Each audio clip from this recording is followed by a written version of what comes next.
Il existe ici et là, un peu partout en Europe, des tombes avec un genre de cage afin de les protéger. Du moins, cela est la version officielle. Car voyez-vous, officiellement, dans le temps, il était rare quand les docteurs avaient le droit d'opérer sur des patients qui étaient déjà décédés. L'Église considérait ça comme de la profanation de cadavres. Et en aucun cas cela était acceptable. Pendant un long moment, les gens mouraient sans savoir de quoi. Car impossible de savoir quels organes étaient touchés et comment ils auraient pu être soignés à temps. Plusieurs médecins engagèrent donc certains hommes peu scrupuleux et qui feraient tout pour de l'argent afin de pouvoir déterrer certaines personnes mortes de maladies très spéciales et des plus énigmatiques. Ces pilleurs de tombes devaient simplement déterrer le corps, le ramener chez le docteur, puis le remettre à sa place. Enfin, ils le remettaient à sa place, s'ils avaient le temps bien sûr, et si la police ne regardait pas trop autour de la tombe.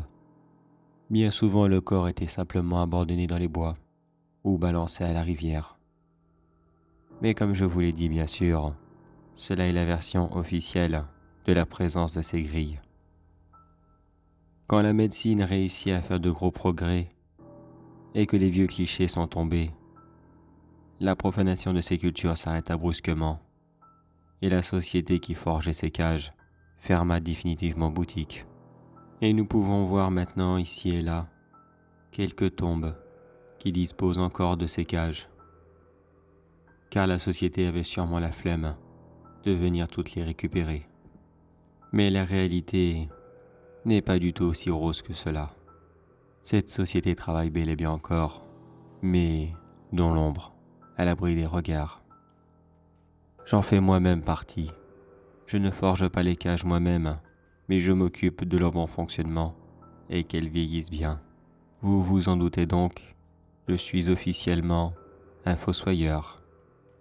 J'habite une petite maison dans un cimetière. Cela peut vous sembler horrible au premier abord, mais croyez-moi que les morts sont de très bons voisins. Ils ne se plaignent jamais la nuit du bruit, et ils n'en font pas eux-mêmes. Enfin, presque tous. Car voyez-vous, il y a dans mon cimetière une tombe avec cette fameuse grille.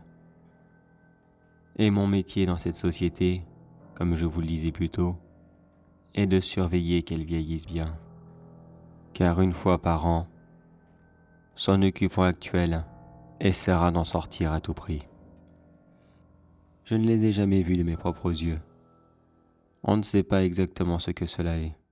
Quelques-uns de mes collègues m'ont parlé de vieux seigneurs vampires très puissants, d'autres d'un genre de momie, et les derniers me parlent souvent de puissants démons qui essayent comme ça de revenir sur Terre. Tout ce que je peux vous certifier, c'est que ce soir, il essaiera de sortir, comme il le fait tous les ans, à la même date. Ce soir, je ne dormirai pas de la nuit. Je resterai là, assis à côté de cette tombe. Et j'écouterai toute la nuit ces horribles hurlements qui, pour la grande majorité d'entre vous, vous tiendraient certainement éveillés toutes les nuits, jusqu'à l'année prochaine.